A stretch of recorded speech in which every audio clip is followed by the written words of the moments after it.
Hello student, my self कल्पना मिस्त्री from citizen school. तो आज हम गुजराती में सेम 2 का लेसन 8 चरणों में काव्य देखेंगे, जिनके कवि है योसेफ मेकवान। तो आ काव्य में उघड़ता प्रभात वेळाना कुदरती वातावरणનું અસરકારક નિરૂપણ કરવામાં આવ્યું છે। કવિએ કુદરતની સુંદરતા અને તાજગીનો અનુભવ આપણા સુધી પહોંચાડવા પ્રયત્ન કર્યો છે એટલે કે આપણે ઘણીવાર ખબર નથી હોતી કે આ વાતાવરણ કેવું હોય છે। કુદરતનું વાતાવરણ ઘણીવાર ઘણાને ખબર જ નથી હોતી કે કુદરતની રચના શું છે।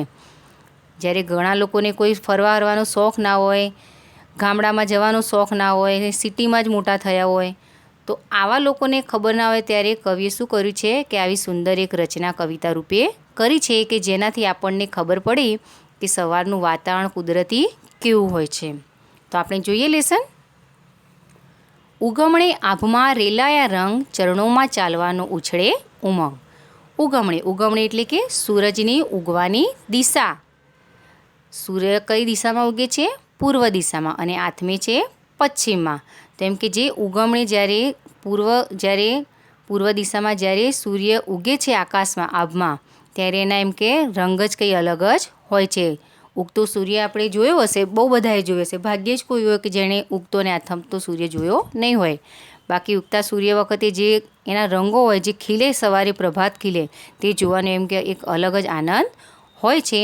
એમ કે એ વખતે આપણા ચરણોને એમ કે ચાલવાનો ઉમંગ આવે છે, આનંદ આવે છે, આપણા પગ એમ કે થાકતા નથી। પંખીની પાંખમાં નાનકડી ચાંચમાં લહેરે છે વગડાને ઝરણાના ગાન।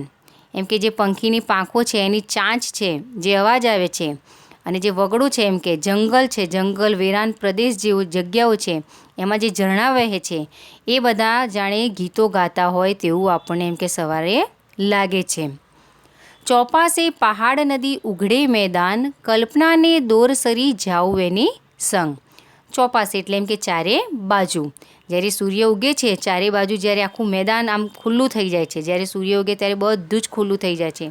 પ્રકાશ જ્યારે સૂર્ય આપે ત્યારે કેવું સરસ અજવાળું ધરતી ઉપર પડે છે, તો એમ કે આખું મેદાન એમ કે ખાલી આખું એકદમ સરસ દેખાય છે, એમ સ્પષ્ટ દેખાય છે આપણને। એમ સૂર્યનો પ્રકાશ જેવો જ પડે છે તો પહાડો, મેદાનો એ બધા જ આપણને એમ કે સ્પષ્ટ દેખાવા લાગે છે, અને આપણા મનમાં એમ કે જાત જાતના એમ કે તરંગો ઉત્પન્ન થાય છે, અને આપણે એમ કે એમ કલ્પના પણ ના કરી હોય, અને જાણે એમ કે એની સાથે એમ કે જાણે એમ કે આપણે ભળી જઈએ છીએ, અને આ બધું જોવા એમ કે પગ આપણે એમ કે થાકતા નથી, બસ સતત એમ કે આગળ ચાલવાની જ એમ કે વાતો કરે છે કે હજી કંઈક આગળ ચાલીએ અને હજી એમ કે જોઈએ અને કુદરતને માણીએ।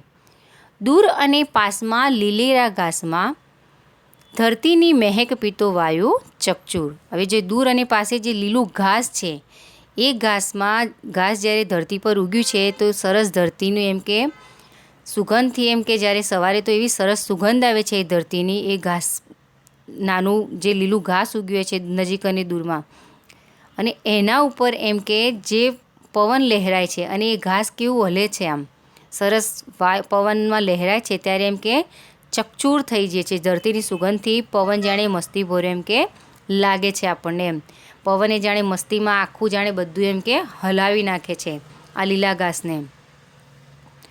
ઝાકળમાં ઝીણેરા કિરણોના સૂર, મન એમાં આળોટે મારી છલાંગ। હવે ઝાકળ એટલે જ્યારે સવારે તમે જોયું હશે કે એ ધરતી ઉપર જે ઝાકળ પડે છે, પત્તા ઉપર જ્યારે ઝાકળ પડેલું હોય છે, અને જ્યારે એ ઝાકળ ઉપર જ્યારે કિરણો પડે છે સૂર્યના, ત્યારે એવા સરસ ચમકે છે હીરા જેવા।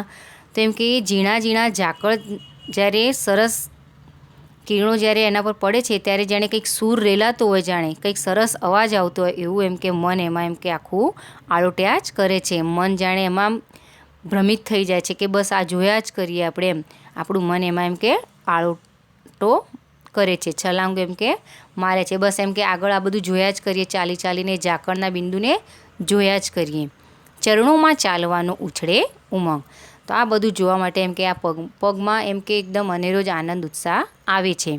તો આ કાવ્યમાં ટૂંકમાં જે સવારે પ્રભાત જે છે, પ્રભાતની જે વાતાવરણ છે તેની એમ કે વાત સરસ કરવામાં આવી છે. કુદરતની જે રચના છે અને જે સવારમાં તમે જ્યારે કુદરતી વાતાવરણ જ્યારે જુઓ છો કે કુદરતે એમ કે કેવી સરસ રચના કરી છે ને આ બધું જોવા માટે એમ કે આપણને જરા પણ એમ કે થાક લાગતો નથી. અને આપણે સરસ કુદરતી વાતાવરણની રચના જે કવિએ રજૂઆત કરી છે તે સરસ રીતે અહીંયા આમ કે આપણે આ કાવ્યમાં જોવા મળે છે. Thank you.